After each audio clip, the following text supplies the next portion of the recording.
Here's a fun fact about the room where I slept. Nobody could tell you how many people lived in it. 6, maybe 7. The number moved around. Not because anyone got a better place, because they died. You'd fall asleep next to a guy. In the morning, there'd be an empty patch of floor. And nobody said anything because saying something was rude. And also pointless. His name came up at the morning roll call. The manager flipped a page. Somebody said, "Oh, he didn't make it back from the hunt." Everyone nodded, like you'd told them it might rain later. Another one gone. Next. That was my life. Servant at Ning Manor, in a city called Lianyun, in a world where people worshipped cultivating immortality and treated actual human beings like consumable talismans. And I want to be honest about the smell, because the smell mattered. 7 grown men, 1 room, and a sourness in the air so thick a cleansing talisman just gave up and died in it. That was my launchpad to the immortal life. Fragrant. I wasn't born here, by the way. In my last life, I was a completely ordinary shut-in. Stayed up all night gaming, passed out from exhaustion, woke up transmigrated. New body.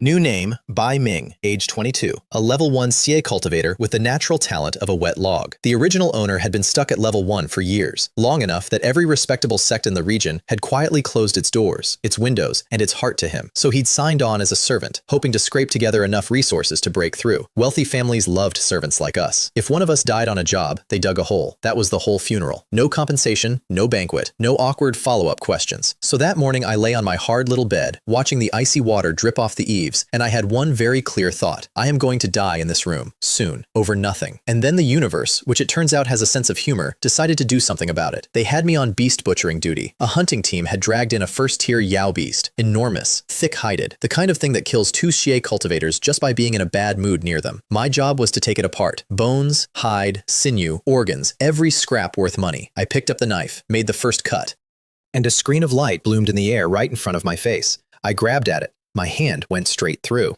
A panel, a gain panel, semi-transparent, floating, a few lines of glowing text. And I read it the way a drowning man reads a rote.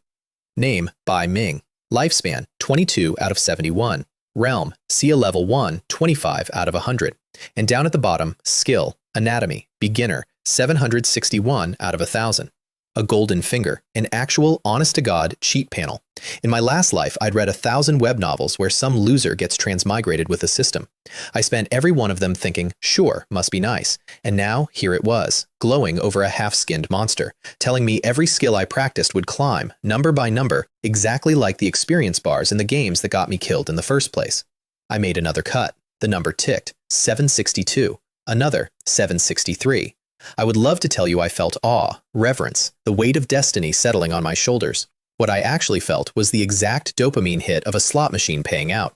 I started carving that Yao beast like a man possessed, watching +1, +1, +1 scroll up my vision, grinning like an idiot at a corpse. Coach, put me in. I want to cultivate immortality. By the end of the day, my colleague, cutting meat 2 feet away, was staring at me like I'd sprouted a second head. I never realized you were so skilled, he said. I ducked my face down fast, because somewhere in the last hour, I had stopped seeing him as a person. I'd started seeing him as a fascinating arrangement of muscle and bone, very peelable, excellent tendon structure. That's a professional hazard, apparently. Noted. Call me Great Master Butcher, I told him. Pao Ding? What's that? Nothing. Cut your side. I'll handle the bone. I dragged a 3-day job out to the full 3 days on purpose, because a servant who dismantles a first-tier monster in one afternoon is a servant people ask questions about, and questions were exactly what I planned to spend the rest of my life avoiding. But in the quiet, I kept checking the panel, and the little skill line had rolled clean through proficient, through master, all the way to expert. 3 days, a thing that takes real butchers 30 years of ruined hands. There was a second line now too, cooking, proficient, because I'd slipped into the kitchen to help an auntie chop vegetables for an hour, and it turned out my old life kitchen habits counted. The panel didn't care where the practice came from, it just counted. Everything counted. I lay in the sour dark that night doing math, and the math was simple. I had a machine in my head that turned repetition into power, and I was standing inside a building whose entire business model was feeding people like me into monsters until we stopped coming back. The machine was priceless. The building was a coffin. So obviously, I had to quit. The only problem was timing, and the timing, when it showed up with a name attached. Fellow Taoist Bai, we hit the jackpot. That was Zheng Bo, another one of the butcher servants, practically vibrating. Big mission. Ninth Lady is leading it. Personally, the whole room lit up like he'd announced free money, because Ninth Lady was Ning Manor's crown jewel, a genius girl, a personal disciple of the mighty Azure Cloud sect, beautiful as a painted fairy, seen at the manor maybe once a year. Within seconds, a pack of 50-year-old men was sighing about how they'd give anything, to spend a few days near her.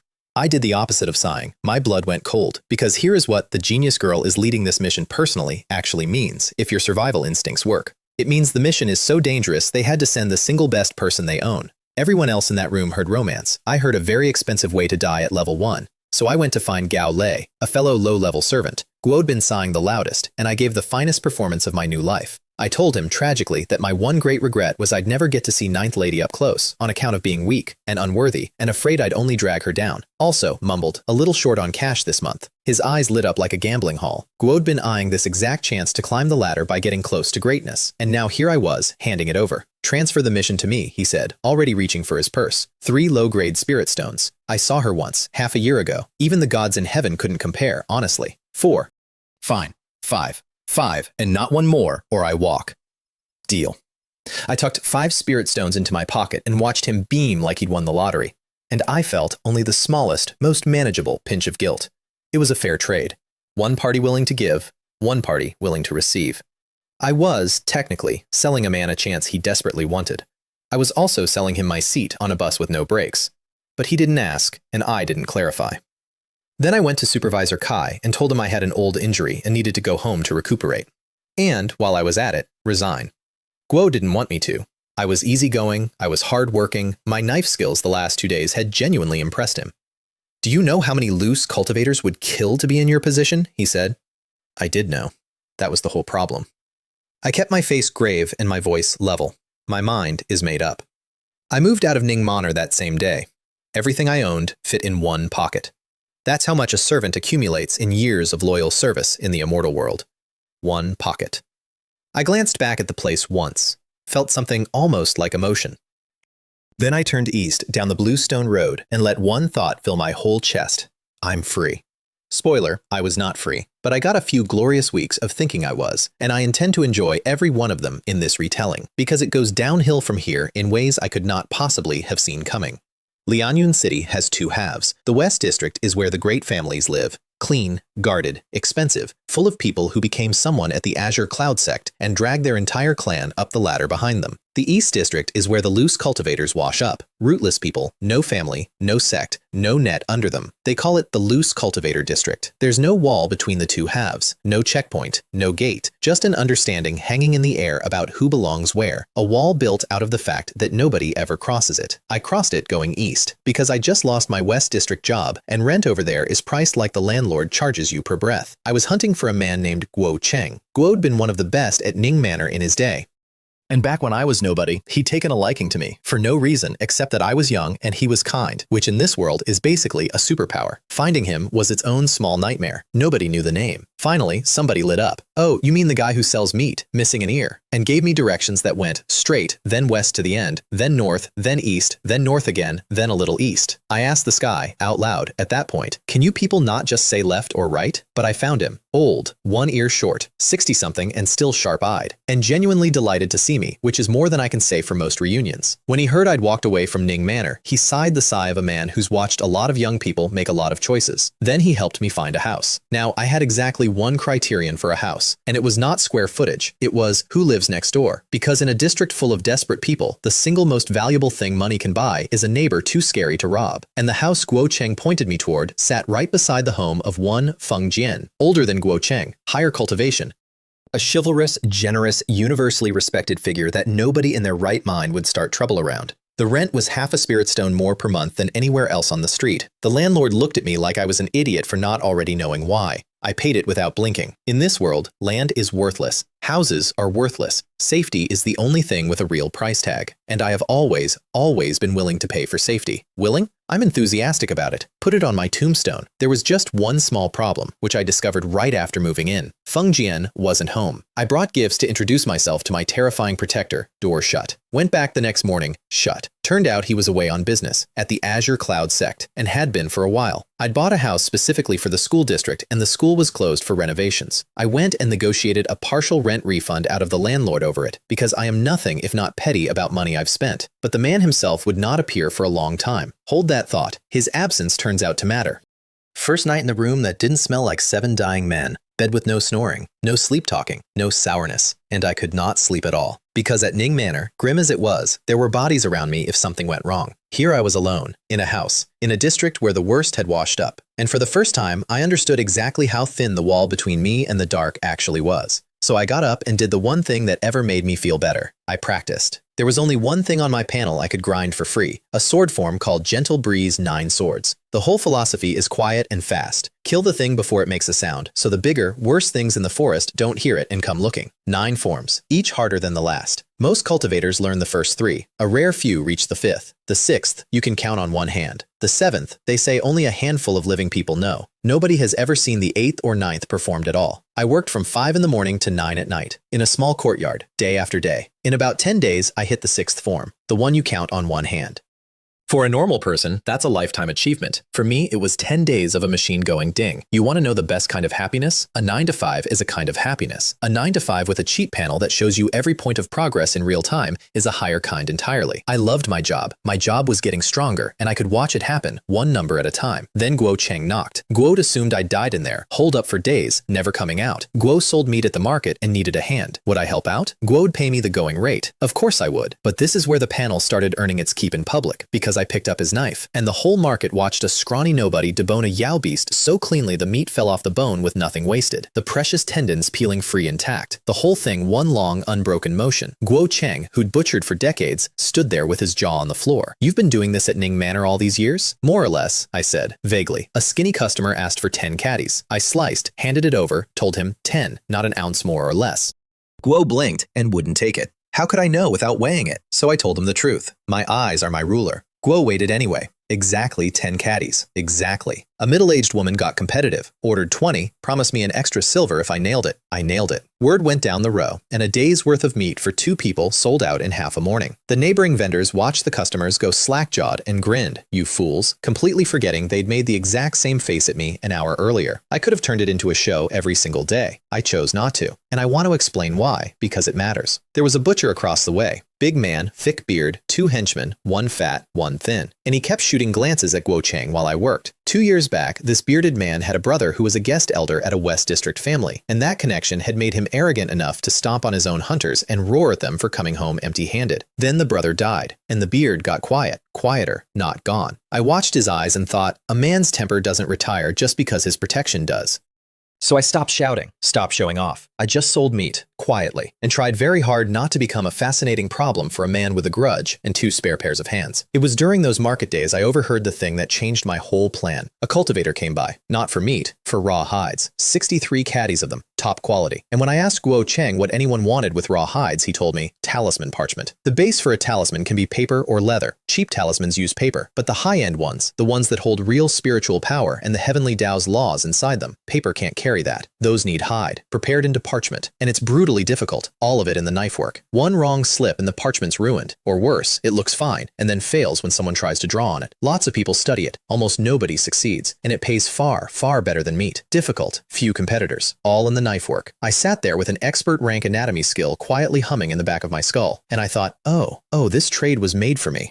Better still, you don't even need to advance past level 3 to make the parchment, only to draw on it. Which meant I could do the whole lucrative half of the business sitting inside my own house. Doors shut, never once venturing out to the places where things eat people. A skill that made money forever and fed straight into my future the day I could draw talismans myself. One good grind, benefits for life. That was the dream. A quiet house, a quiet trade, a panel going ding, and immortality accruing like interest while I never once risked a single thing. I genuinely believed that was the story I was in. It's almost sweet, looking back, because the very first night I went to learn the trade, I came home and found the window of my house had been shifted, and a blade of grass I'd wedged into the frame lying on the ground. Someone had been inside, and someone was still inside. And that, right there, is where the quiet life ended, and the other thing began. Let me back up to that afternoon, though, because you need to meet the man whose school I just walked out of. His name was Xie Longwei. Hold on to it. Guo becomes important later, in a way that ends very badly for exactly one of us.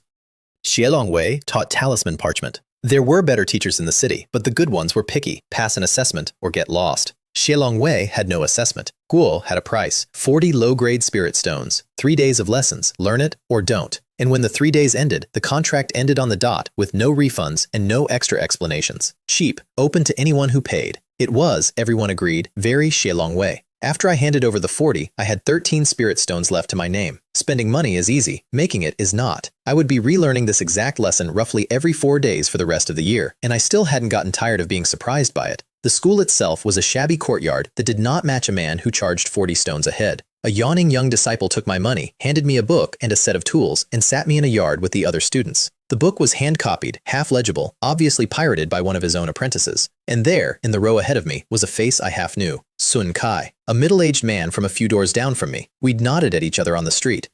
Now we were classmates. Remember him too? He becomes the one genuinely good thing that comes out of this school. Then Xie Longwei appeared, and I met my future problem. Stingy, suspicious, a miser to the bone. Guo taught 5 students at once and clearly resented every question. So naturally, I asked him everything. I played the humble, hopeless, low-talent student, which wasn't even a stretch. I was level 1, and I pestered that man until his teeth itched. Guo'd hidden the good parts on purpose. Exactly what you'd expect from someone whose whole living depended on nobody learning too much. Every time I circled back to a technique he'd skated past, he got this pained look, like I was physically hurting him. You little brat, can't you let me drink my tea? I teach 5 students at once, and I've spent more time on you than the other 4 combined. Great master, they're gifted. They understand the moment you point. I'm slow. I have to ask about every little thing. What's your cultivation level? First level of Xie, great master. No progress in years. And his face cleared. Relief, real relief.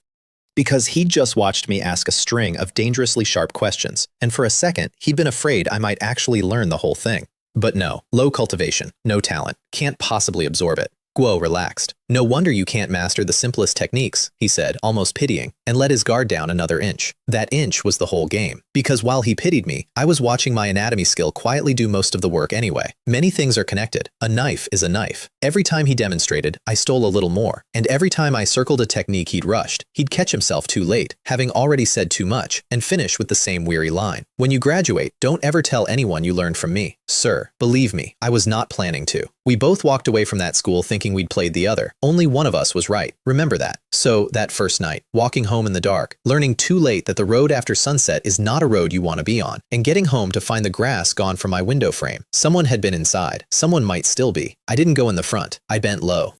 Crept around the back, slipped over the wall into Feng Jian's empty courtyard, thank you, absent protector, and pressed myself into the corner beside my own window, sword hilt in a death grip. And I listened. Half an incense stick of nothing. I was just starting to breathe again, just starting to believe I'd imagined it. Then, soft, from inside my house, 2 voices. Brother, I swear I saw the kid on the street. Why hasn't he made a sound yet? You're seeing things. Shut up before you get us caught. I knew those voices, the rough one, the eager one. I'd been listening to them across the market for days. The bearded butcher and his henchmen were sitting inside my house, in the dark, waiting to murder me. I crouched in the cold and listened to 3 men calmly plan my death. And here's the part that stuck with me. They weren't angry. There was no grudge. One of them worried a little, about Guo Cheng mostly, and the beard waved it off. Guo Cheng's out of town. By the time he's back, we'll have chopped this kid into mince and sold him. No body, no evidence, no problem. And then the real reason came out, and it was so stupid I nearly laughed out loud in the dark. Once we've got that knife technique, we learn it, move to another city, sell meat. Decades in this trade, and I've never seen knife work like his. They wanted my anatomy. They were going to gut me and sell me by the caddy, for the crime of being good at my job. I did the math while I crouched there. 1 of me, level 1. 3 of them, the leader at level 2 perfection, nearly level 3. On paper, I lose. On paper, it isn't even close. But I had 2 things they didn't. I had the 6th form of Gentle Breeze 9 swords, honed sharper than any normal person's 6th form, because the panel never once let me plateau. And I had them talking, positions fixed, backs to a window, thinking they were the predators. The eager one was leaning against the glass. I put a sword through his mouth and out the back of his skull before he finished his sentence. The beard whirled, and the second henchman's head was already leaving his shoulders. But the beard was fast. Years of real fighting made him roll instead of freeze, and my next cut only opened his shoulder instead of ending him. Guo scrambled for the far window, flipped, flew several meters. Glanced back, saw I wasn't chasing, and thought, with what turned out to be his last coherent thought, I made it. Then he wondered why he was still standing in the same spot. Guo looked down. Guo had a head and no body. Both hit the floor a moment apart. I stood over 3 corpses with my heart going like a war drum, and I made myself put 2 more strikes into the headless one. Just to be sure. Because I'd read enough of these stories to know, just to be sure is the entire difference between a survivor and a cautionary tale. It would be a lie to say killing 3 men didn't rattle me. In my last life, I'd never so much as killed a chicken. Transmigrated less than a month, and I'd just closed 3 cases at once. But I'll tell you what sat underneath the shaking, and it wasn't guilt. It was a cold, clear voice. I never wanted to fight anyone. You came into my house to carve me into product.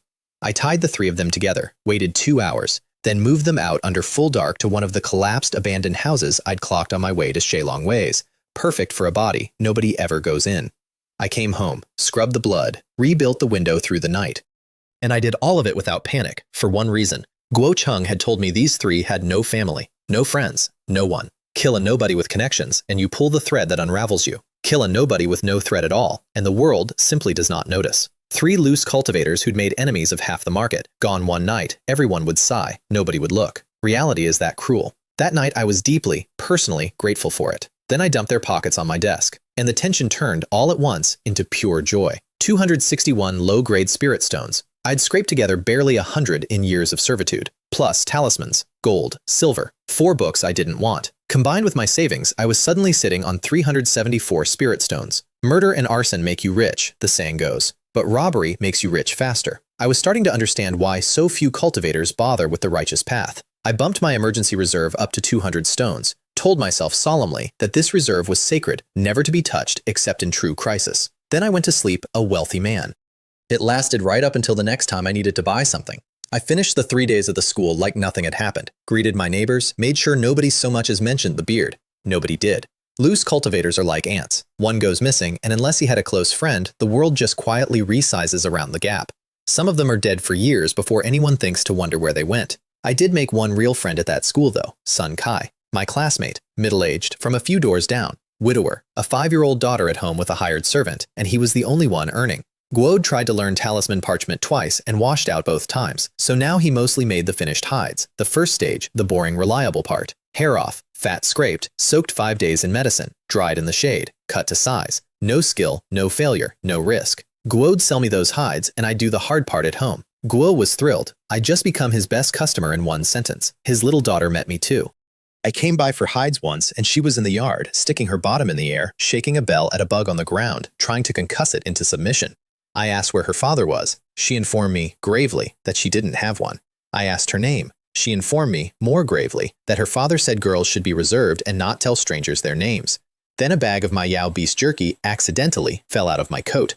Uncle, what's that? It smells so good. Yao beast jerky. Uncle, my name is Sun Xiaoling. Gulp, I gave her the jerky. Some negotiations are simpler than others. That first night I sat down at my desk with the hides, my anatomy skill, and my new understanding of the trade. And I made a talisman parchment. It was garbage. Not even garbage, the panel didn't register it at all. Even with an expert butcher's hands, my very first attempt didn't cross the threshold, which tells you exactly how hard this craft is for everyone else. The poor souls without a machine in their heads. But I'm nothing if not a grinder. Second try. Third. Fifth. And there it was. Talisman parchment, beginner, 1 out of 1,000. I studied every failure like scripture. Too fast here, too slow there, a groove I hadn't repaired, and the number climbed. By dawn, I'd ruined 16 hides, made 26 unusable parchments, and put 1 line on my panel that mattered more than all of them. Sharpening the axe is never wasted time, which meant I needed a better axe. The tools Xie Longwei had sold me felt wrong in the hand, so I went shopping. And this is where I met my one true recurring nemesis in this city, prices. Every shopkeeper in Lianyun City opens with a number designed to make you cry, and every single one of them, at some point in the haggling, looks me dead in the eye and says the exact same thing. Consider it. We're friends now. I have made so many friends this way. I have a friend at every tool stall, every robe shop, every talisman counter, and every one of those friends tried to rob me first. The tool shop was a battle. The man showed me a beautiful set, black iron, cold gleaming, sharp as autumn frost, magical artifact blanks, and quoted me 1 full mid-grade spirit stone. That's 100 low-grade. I told him it wasn't even a real magical artifact, just a prototype, that no great master would want it, and I was doing him a favor by being interested at all. Guo told me to get out. I didn't move. I offered him 60 low-grade. Guo offered 90, sighing that he was selling at a loss, a total loss, just to make friends. We wrestled it down to 79. And then, the masterstroke, I tried to sell him the old tools Xie Longwei had given me. His eyes lit up. Most shops here buy and sell both. Then he actually looked at the tools in my hand, and his whole face fell off a cliff. You got these from Xie Longwei, didn't you? Yes. Fellow Taoist, honestly, you couldn't leave these on the street and get someone to take them. People bring these in to resell all the time. Nobody wants them. The old miser had told his students those tools were precious. Very good. I'll remember you, Xie Longwei. I really, truly will. I bought 2 more things that day, and they both matter, so pay attention. First, a book, Muscle and Bone Shifting Spell, a disguise technique, because I'd realized that a man who occasionally kills people should probably stop doing it with his own face on. In the market that day, I'd felt a jolt of pure anxiety every time I pulled out my money. The fear of being marked, followed, robbed. A disguise fixed that. At least they wouldn't be able to trace it home. Second, a set of rouge and face powder. Because the disguise spell could reshape a face, but it couldn't add moles, wrinkles, the little human specifics. That takes makeup. The problem was, I knew nothing about cosmetics. So I did the only thing I could think of. I bought the exact same set Sun Kai was buying, at the same shop, at the same time. And the shopkeeper gave me this look. This deeply knowing, deeply wrong look. Guo glanced at Sun Kai's back, then at me. Then he made a face that said, "Ah, I see, I understand completely," and no matter what I said, he would not stop believing I was secretly courting Sun Kai's maid. I raised a hand to correct him. Guo raised his, smug. "It's a secret, I know, I know. I was not courting anyone. Women only slow down a swordsman's draw. I was buying disguise materials. But there is no explaining yourself to a man who's already decided you're in love. So I let him keep his little romance, and I left. The disguise took 2 months to get right, on and off, between everything else. Eventually, I could shift my own face at will, swap between 2 completely different men, one handsome and one plain, layered with the right powder, smoothly enough to walk through a market as a stranger. Barely enough. Good enough to sell to strangers and not be traced home. It saved my life about 4 times, so it earned its rent. But before all that, the day I bought the rouge, a commotion broke out. The whole street started running west. I stopped a passerby. A West District family had set up an arena, a fighting ring, life and death, where their cultivators could break through their realm bottlenecks in real combat, then walk away with rare pills and rare artifacts. Generous rewards. Everyone was flooding toward it, eyes shining, Sun Kai included, already elbowing into the crowd before I could open my mouth. I took 2 steps back and went the other way. Because yes, the reward is generous, but the only money that's really yours is the money you can carry home. And I would love for someone to explain to me how you win a rare artifact in front of hundreds of desperate, armed strangers and then walk it out of that crowd alive. When I reach Golden Core, no. Soul Transformation, no. When I reach the very top, then I'll go watch the arena. For fun, from a safe, elevated, heavily guarded distance. Until then, I went home, shut the door, and got back to the only frenzy I trusted, the one with a panel attached. 2 months vanished into that room. I mastered the parchment. I got fluent with the disguise, and I slowly, painfully nudged my realm upward with nothing but breathing, meditation, and the evergreen skill. It felt slow. It always felt slow. The sword and the crafts leapt while the realm crawled, but the honest number said my base cultivation, stuck for years under the old owner, had climbed 14 points in under 3 months. For me, that was a sprint, and I was, once again, nearly broke, because a good tool set, a good disguise, and 2 months of not selling anything will do that to a man, which meant it was time to leave the house and do the one thing that scared me more than a Yao beast, sell something, in public, to strangers. The East City Market sits against the ruined edge of the district, miles of temporary stalls where loose cultivators sell whatever they've got. Before I set up, I did a slow lap, not to browse, to plan. Which alley's the quietest, which way I'd run if it went bad, which corner is easiest to vanish from. Then I found a low traffic spot, changed my face until I didn't recognize myself, laid out 16 parchments on a hide, and waited. 16, out of the 62 I'd made. Small batches, safer. I was learning. An old white-haired cultivator squatted down first, asked the price. 8 low-grade spirit stones each, I said. No gold, no silver. Guo nearly fell over. Only Haiba 8? That's robbery. Where do you find such an expensive parchment? And he got up and left. And here's the thing, I let him. Because I checked the competition before I set up. Everyone else was selling at 9 to 13. So mine was already cheap. And mine was also better than every single one of theirs. A real master-grade skill line that the old miser himself couldn't touch. Good products don't beg. More browsers came. They praised the craft at length. Then explained at greater length that they couldn't actually draw high-end talismans yet. So what a shame, so sad, no purchase today. By noon, I'd sold exactly 0, and I was starting to question the meaning of life. Maybe the price was insane. Maybe I should lower it. Then a kid squatted down, 16, maybe 17. Rosy lips, white teeth, looked more like a scholar than a cultivator. Guo glanced at my parchment and his eyes lit up like he'd found water in a desert. "I've searched all morning," he breathed. "I never thought I'd actually find it here." Guo asked the price. I told him, and he said, "Sit with this. Is that all? Do you have more?" More. Guo wanted more. I told him 16 was everything I had. Guo bought all 16 without a flicker, paid, left, glowing. And I sat there thinking he was the single most handsome young man I had ever seen in either life. So then I did something I'm quietly proud of. I packed up, moved down the market, charged my face, changed my whole personality, and set up again as a completely different and much ruder parchment seller. 24 sheets this time, and the same kid came back. Guo hadn't left the market. Guo was still hunting for exactly this quality, and I, in my new persona, snarled at him. 7 stones each, no bargaining. Don't touch it if you're not buying. Break it and you pay. What kind of person are you? A different price on purpose. A completely different temperament. Guo frowned, deeply offended. Can't you speak properly? And bought all 21 I let him see anyway. Because the parchment was too good to walk away from. Stormed off, clutching it, muttering about the nerve of some people. Third location, third face. Kinder this time. Guo found me again, of course he did, and while he paid, he leaned in to complain, bitterly, at length, about a terrible seller he'd run into earlier who wouldn't even let him touch the goods. Honestly, fellow Taoist, what kind of logic is that? The more I think about it, the angrier I get. It's a good thing I can't find him now, or I'd beat him up. I nodded along. I even helped him criticize the guy for a while. Terrible temper, that fellow. Real menace.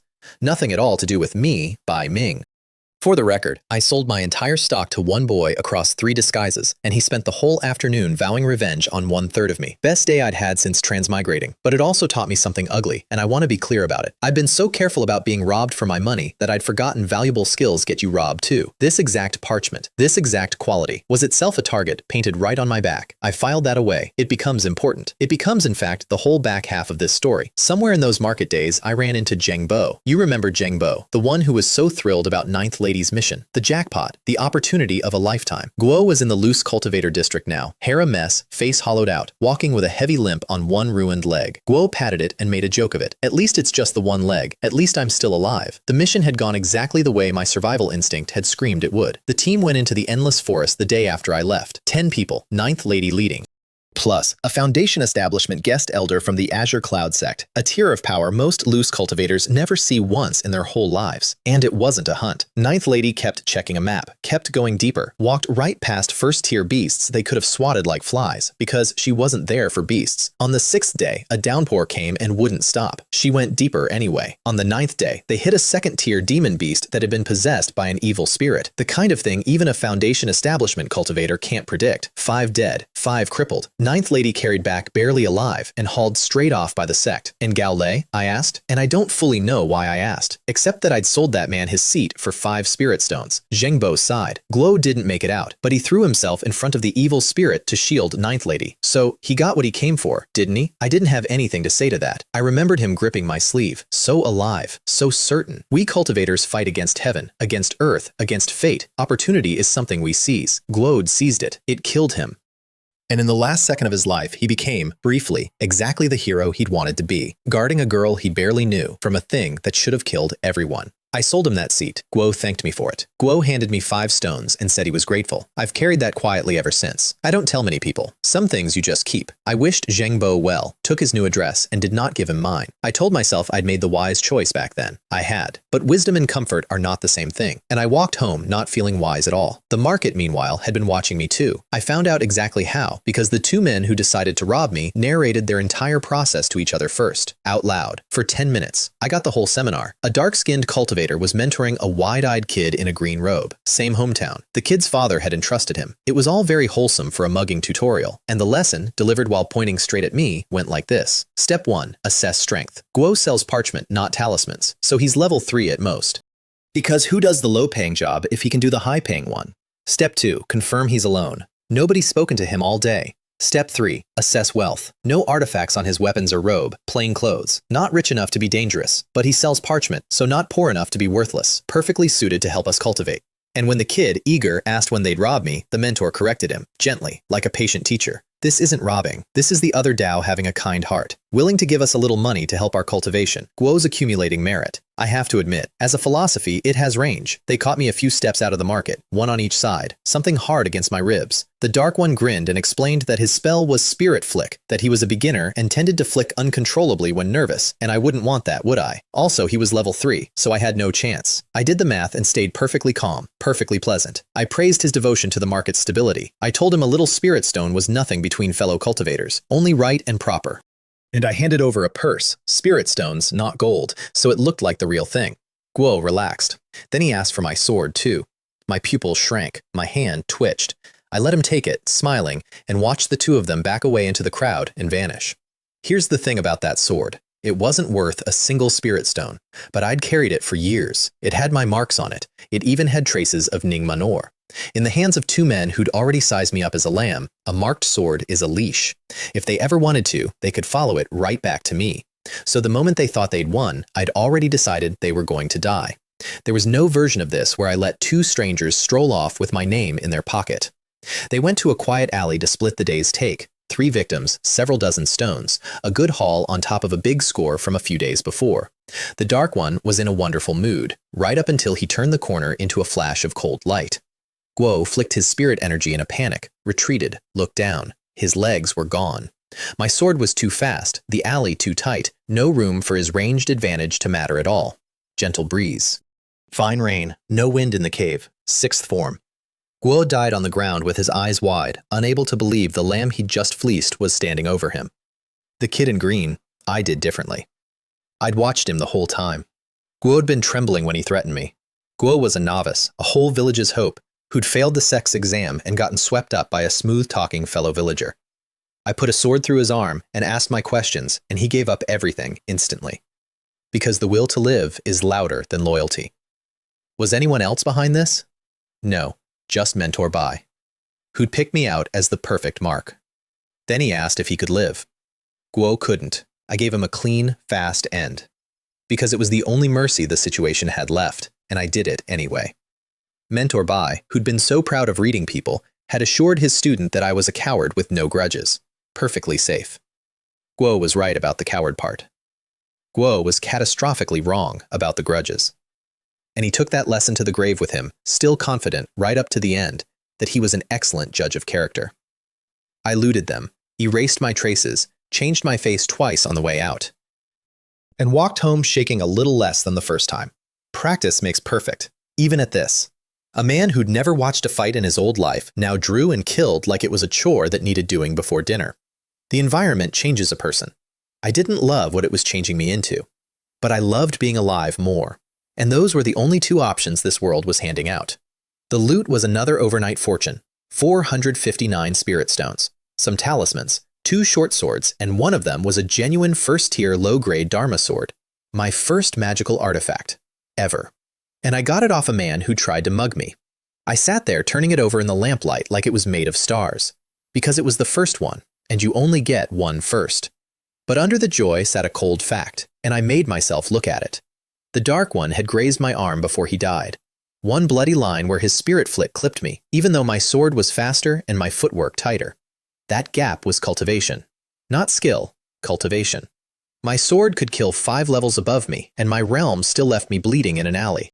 And if I didn't fix that, one day the graze wouldn't be a graze, so I spent it on myself. A first-tier robe with a spirit-gathering array woven into it. It pulls the ambient spiritual energy toward you like a gentle stream, so it works for you around the clock. 507 spirit stones. My available funds went from 540 down to 33 in a single afternoon. Reborn into a world of immortals, still living paycheck to paycheck. Payday, week 1, let's have fun, my treat. Week 2, you guys go, I'm swamped. Week 4, brother, can you spot me for instant noodles? Some laws transcend worlds, but the robe worked. Sitting in it, I could feel the spiritual energy gathering, and my evergreen skill, which had crawled 46 points in 3 months, started jumping a point every hour. Resource feeding and a cheat panel at the same time. That, right there, is the sound of a slow crawl becoming a climb. Expensive, worth every stone, and it bought me something I hadn't planned for. A real conversation with Guo Cheng, because I owed that old man a drink.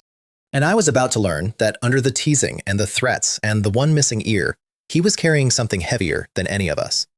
I brought wine and a bag of my own braised Yao beast meat over one evening. Guo opened with an insult. You finally crawled out of your house? People would think you had a mistress hidden in there. Then he ate a piece of the meat and stopped talking. Because with a proficient cooking skill and 2 lifetimes of technique, that meat was very good. And Guo Cheng was not a man who let good food get interrupted by conversation. We drank in his yard. I steered him gently toward Gentle Breeze 9 swords, pretending I only knew the manual, wanting his read on the forms. And he obliged, drunk and generous, walking me through the first 5. Then he stopped. That's it. I waited. That's not it. I care about the 7th.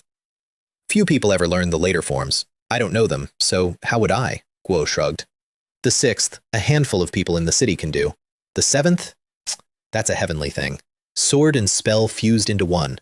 In all of Lianyun City, only Feng Jian knows it. Level 9. One of the strongest men in the city. Guo's not a good person, mind you, but he's got a set of skills. Guo waved his cup. The 8th and 9th, nobody's ever learned. That old man Feng once said if you want the 7th, you have to forget the first 6 first. But he's all talk. Don't believe him. I filed it away. It turned out to be the single most important sentence anyone said to me all year, and he said it half in the bag, complaining about his neighbor. Then the wine went to a deeper place, the way it does, and the teasing drained right out of the old man's face. "You know," he said, looking at the moon, "it's good you moved here. Been years since I had someone to drink with." And then, quiet. I had a son, wrote to me once, said he'd had a little granddaughter, a sweet one. Then the city where I lived fell into chaos, and I came to Lianyun, and I lost them. When I left, my boy was 6 years old. Now he's got a granddaughter I've never seen. His white beard trembled. The cup shook in his hand, and he didn't notice the wine spilling. I don't even know if I walked the right road or the wrong one. A body full of cultivation, no foundation establishment, no immortality, and no family. What did I actually get out of it? I didn't know how to comfort him. I tried a joke. "Bring the granddaughter here. She could marry me. We'll drink every day." And he kicked me in the backside and called me a brat, and for a second, the weight lifted. Then I asked the thing you're not supposed to ask. "Why don't you go back?" And the old man's eyes went unfocused, sorting through years of memory. And after a long time, he said, "There's no going back." I knew that sentence. In my old life, I'd lived in a big city full of people who did the hardest work in the world, while saying the city can't hold my soul and my hometown can't hold my body. And when you asked them why they didn't just go home, they always said the same thing. That same long, drawn-out, "I can't go back." I'd been one of them. The pride you carry out the door is the exact thing that won't let you walk back through it. So I didn't argue. I just said the only thing I had. Maybe they never expected you to come back a legend. Maybe your granddaughter just wants to see her grandfather. Maybe your son just wants to see his father. Guo turned and looked at me for a long moment. His beard trembled again. Guo didn't say anything for a while. Then he wiped his face and said, "Enough. Enough of this sad talk. You're a scholar, aren't you? Give this old man a few nice lines." So I gave him a few, some clean, some not. Guo laughed himself red. We let the moon get high and the jug get empty, and neither of us mentioned the family again. I want to be clear, I moved next to Feng Jian for the safety. I put up with this old man for the drinking. That's what I told myself. But somewhere in that courtyard, drinking with a one-eared man who'd walked away from everyone he loved and couldn't find the road back, I quietly stopped keeping a ledger on him. Guo was the closest thing I had to family in a world that dug holes for people like us and called it a funeral. I didn't say that out loud. Some things you don't, but I remembered it later, when it counted. When the old man came back from the ruins with one arm gone, and I finally had something worth giving him. That's ahead of us, though. First, the world had to start ending, and it started, the way a lot of endings do, with a sound. But before the sound, let me speed run the good part, because I earned it and I want to show it off. Robe on.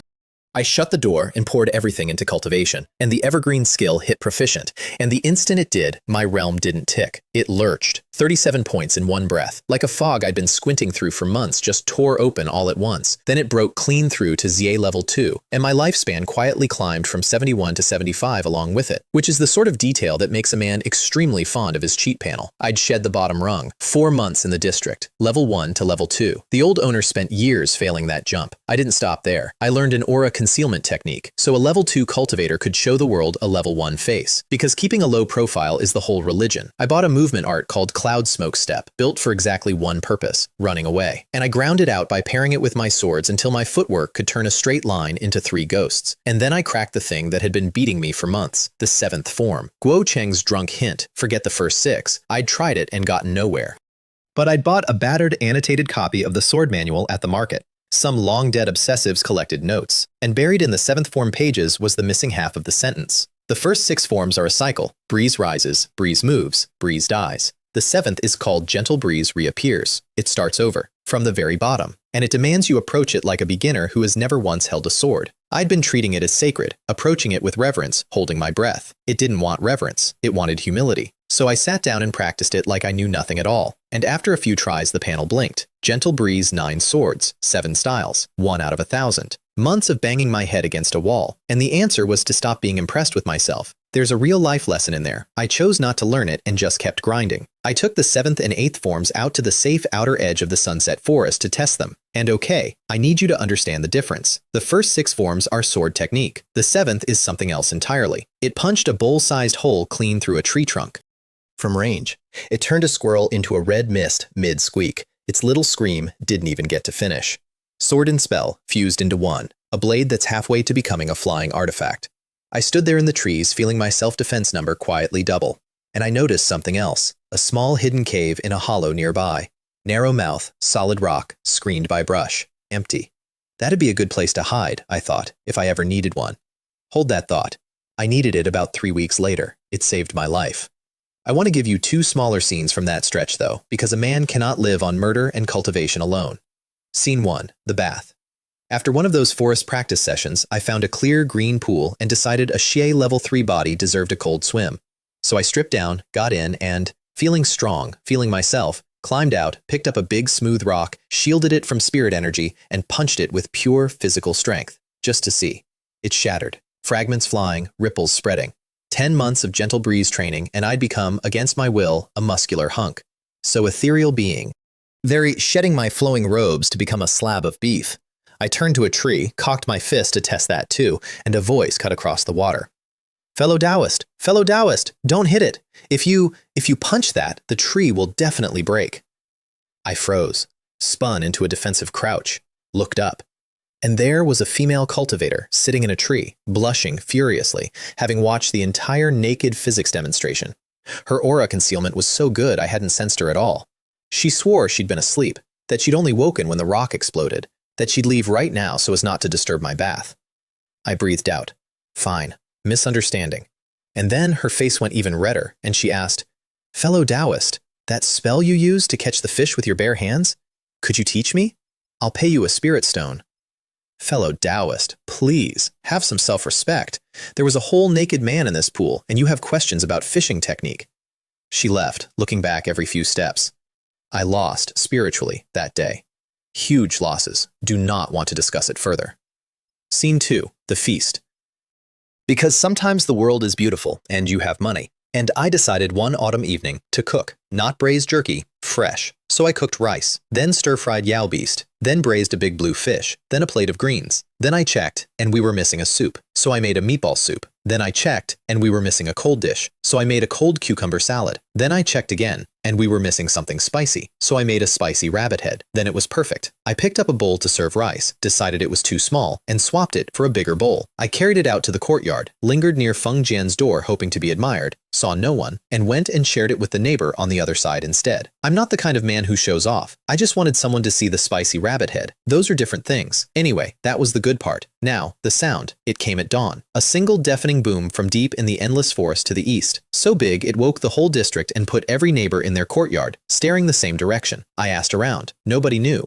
But that direction was the deep forest, and the deep forest is not where good news comes from. Over the next days, the rumors caught up to the boom, and they were all bad. An old ancestor of the Azure Cloud sect, a golden core cultivator, a tier of power that's basically a walking natural disaster, had fought a demonic old ancestor forest. Both had come away gravely wounded. The demonic cultivators were scheming out there, in the dark, at something nobody could name, and little things I'd been ignoring suddenly lined up into a shape. Yao beast meat kept getting cheaper. 12 caddies a spirit stone, then 15, because there were more beasts near the city, close enough that even Guo Cheng had started hunting the easy outskirts instead of going deep. Beasts don't multiply on the edge of their range for no reason. Something in the deep forest was pushing them outward. And in the west district, one passed a group carrying a man off, pale, bloodshot, laughing like a broken thing. The third one this month, they said. Evil possession, creeping in from the trees. Guo Cheng told me not to worry about it. The sect handles what's outside the city, he said. It won't reach us.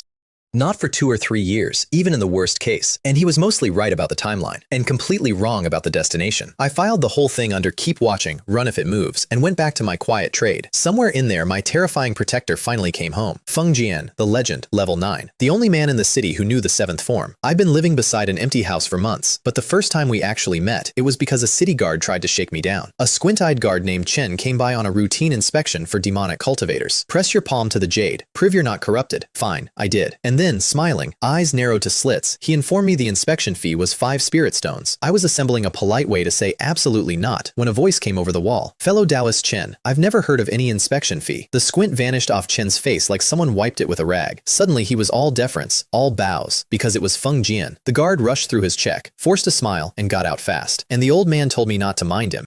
That guard held a grudge against West District people over something years back, and I'd moved from the West, so I'd been an easy target. That was Feng Jian. Gray hair, a face weathered by decades, and exactly as decent as the rumors said. Guo took a liking to me the way older cultivators sometimes do to a hardworking younger one who says things that sound wise. You're a smooth talker, he laughed. Not as honest as that old man Guo Cheng made you out to be. What's your cultivation? Poor talent, I told him. Still early Xie, works hard to make up for it, doesn't dare go out much. Half true and half false, my 2 favorite ingredients. I met his granddaughter that same stretch, Feng Yumei. 16, maybe 17, sent back home after the Azure Cloud sect stopped taking observation disciples because the sect had lost so many of its own core disciples out in that forest that it had nothing left to spare. She practiced her swords in their courtyard. She glared at me for reasons I never fully worked out.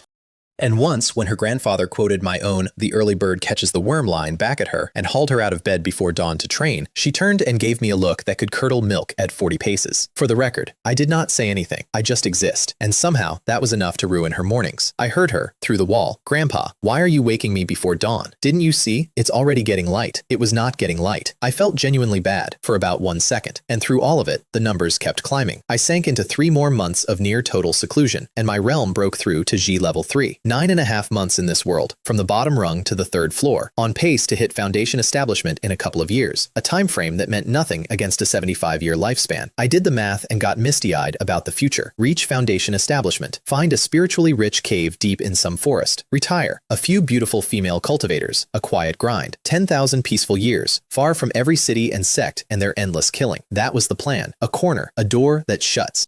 A panel going ding while the world's troubles stayed politely outside. I had built that safe little life braced between a level 9 legend and a one-eared old man. And I genuinely thought I'd done it. Found the corner. I had built it directly on top of a man who was already hunting me. I just didn't know it yet. Well, I knew his name. I'd paid him 40 spirit stones for it. I just didn't know he'd noticed me back. Here's what was happening on the other side of the wall while I sat home going ding. I pieced it together later. It's too good not to show you. Xie Longwei, the stingy old miser, the man whose tools nobody would take off the street, had a secret. His whole business rested on a set of exclusive parchment techniques he guarded like his own life. Because they were his life. Years ago, he'd learned the craft from an old master. And then he'd murdered that master to own the technique alone and built his entire name on the corpse. Ever since, he'd walked a knife's edge. Lure in students with a taste of the exclusive method, teach them just enough to keep them paying, and never, ever let one learn the whole thing. Learn a little, fine. Learn it all, and you might do to him exactly what he'd done to his own master. Guo was a man permanently afraid of his own students, for excellent reasons. So when master-grade parchment better than his own, started showing up in the market, Xie Longwei panicked. Someone had cracked his exclusive technique.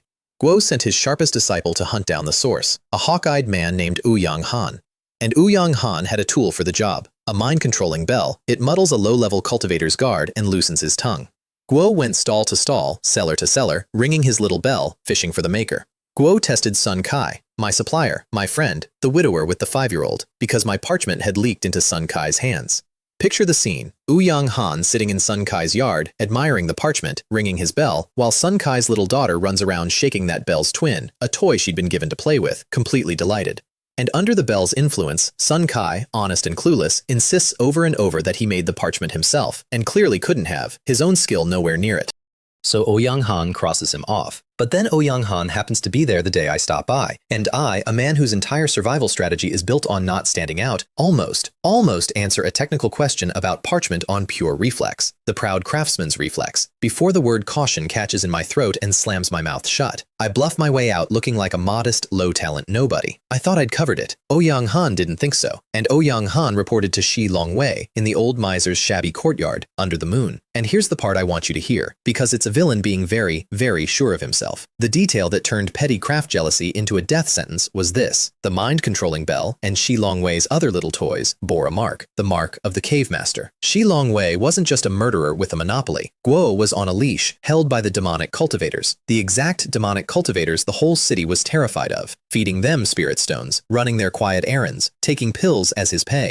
And when Ouyang Han mentioned that the suspicious parchment maker, this Bai Ming, happened to live right next door to Feng Jian, the old miser's blood ran cold. Because if Feng Jian ever laid eyes on those cave master marks and understood that Xie Longwei was in bed with demonic cultivators, they were both finished. So Xie Longwei made the careful, calculating, sensible decision. Don't approach Bai Ming directly. Don't risk Feng Jian. Just watch him. Ouyang Han, keep an eye on the boy, quietly. Guo's nobody. Guo can't possibly have learned my exclusive technique. Guo has no ability at all. Every single word of that was wrong, and he built his last days on it. Because quietly is a hard trick when your surveillance has a hawk's face, a high forehead, and no idea how to loiter. A neighbor of mine mentioned it, over dinner in his yard. He thought he was being watched. A hawk-eyed man kept turning up on our street, kept coming and going from Sun Kai's place, kept looking at him, and the second he described the face, my stomach dropped. Because that wasn't Ouyang Han watching my neighbor. That was Ouyang Han watching me, and my neighbor had just wandered into the frame.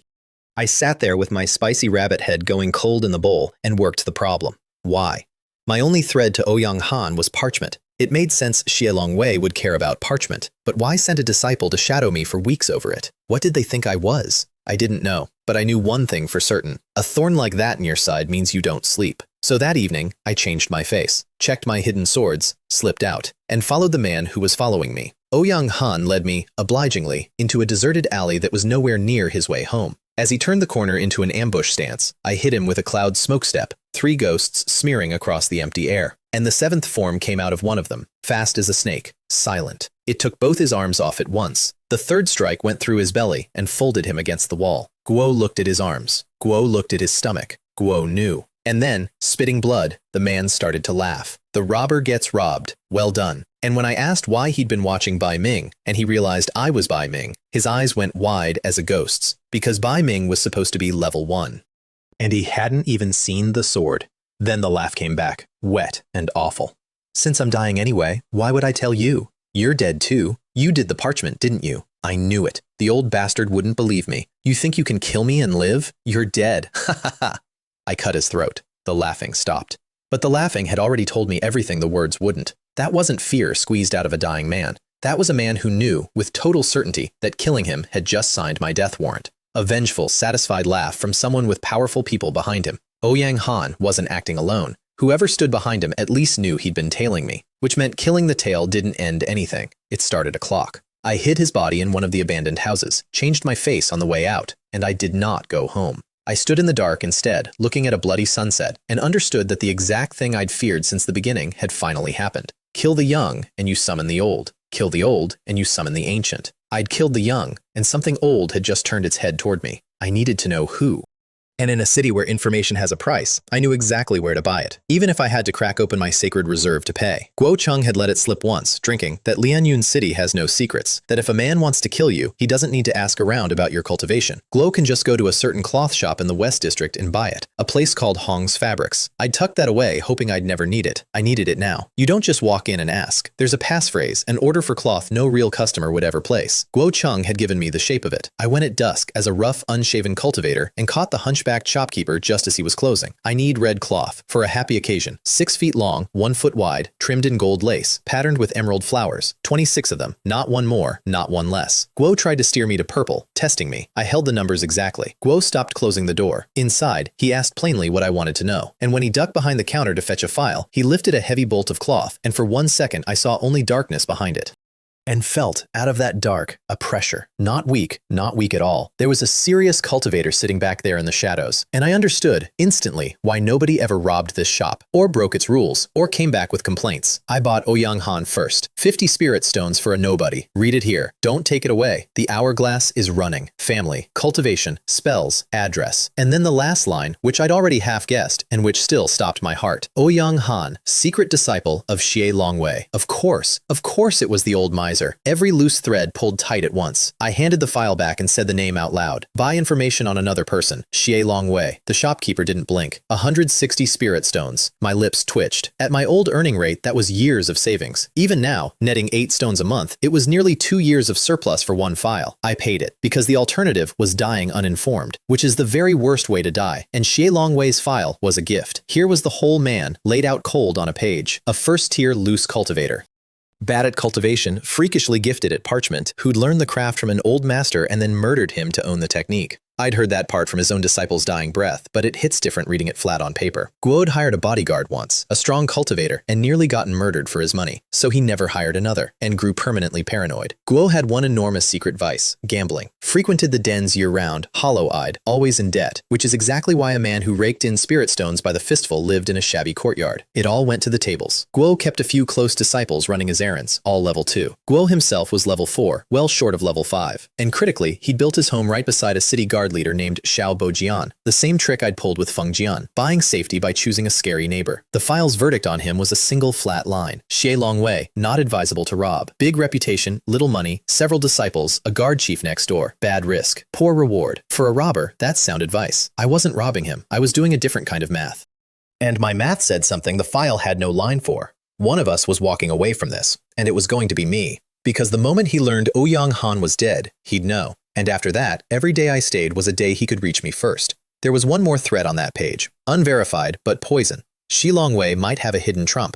Probably not a late-stage cultivator. Those are all watched by Hong's cloth shop eyes and couldn't serve him unnoticed. But an early or middle-stage one could slip through the gaps. A card up his sleeve nobody had counted. I bought one last thing, and the shopkeeper gave it to me free because it was worthless to everyone but me. When was the next caravan coming? 6 days, if the roads held, because that was my exit. A single loose cultivator can't cross that forest alone. You go with a caravan or you don't go. So, kill Shi Longwei, survive 6 days, leave with the caravan, and let Lianyun City sort out its own corpses long after I'm gone. The shopkeeper reminded me of the rule on my way out, and it's a good rule. Everyone may know what this shop knows, but no one may ever have proof they learned it here.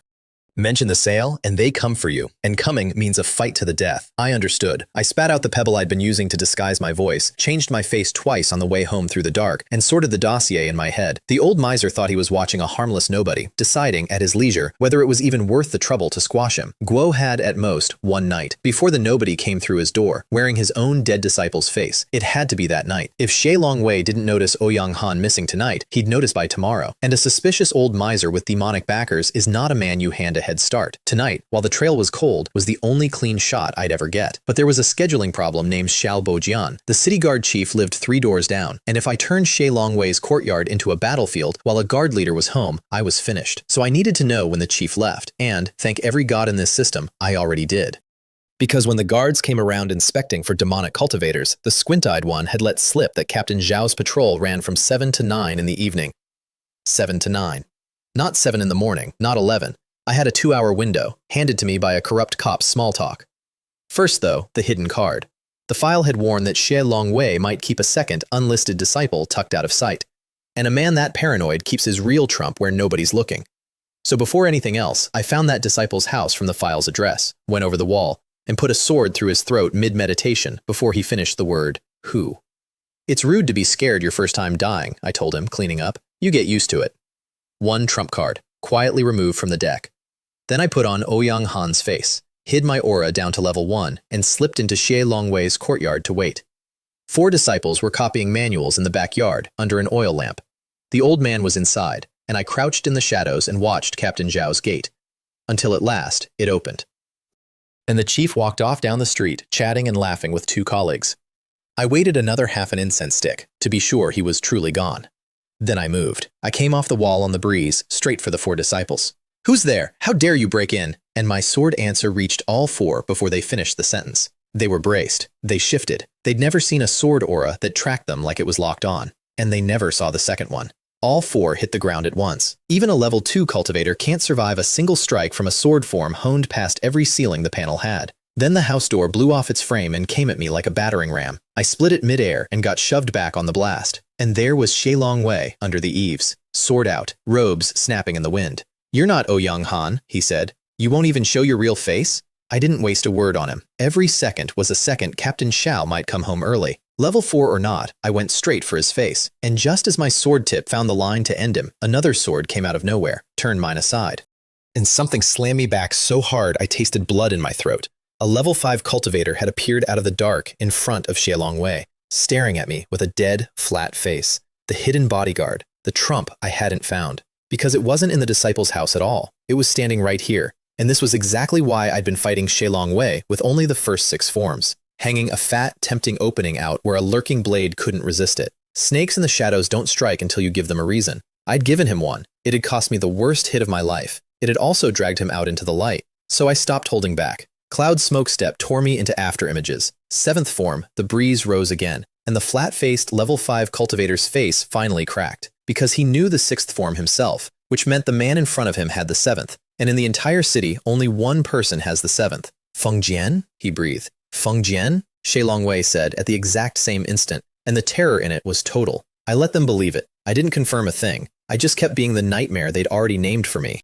And while the bodyguard reeled back 10 feet in a blind panic, a level 5 cultivator flinging fireballs like a terrified 500-pound child, certain the strongest man in Lianyun City had come for him personally, Shi Longwei stood frozen in the horror of watching his sworn shield choose its own skin over his, leaving him wide open. I ran him through the heart. "Feng Jian," the old miser said, to the sword in his chest. "What did I ever do to offend you?" "Nothing, old man. Feng Jian never touched you, but you'll never know that, and that's the whole point." I spun his dying body off my blade and into the bodyguard, went in through the fireballs on the 8th form and drove the tip 2 inches into his flesh, and it didn't detonate. Body protection talisman. Fine. I was faster than his panic. The 7th form came back around and took his head off in one clean arc, before he could spend another breath swearing eternal loyalty to a man he'd already abandoned. Then I was standing in a courtyard full of corpses, spirit energy nearly gone, hands shaking, and half the yard already on fire from the fireballs. I patted down the 2 who mattered, threw all 6 bodies into the deepest flames, and got out over the wall as neighbors came running toward the light.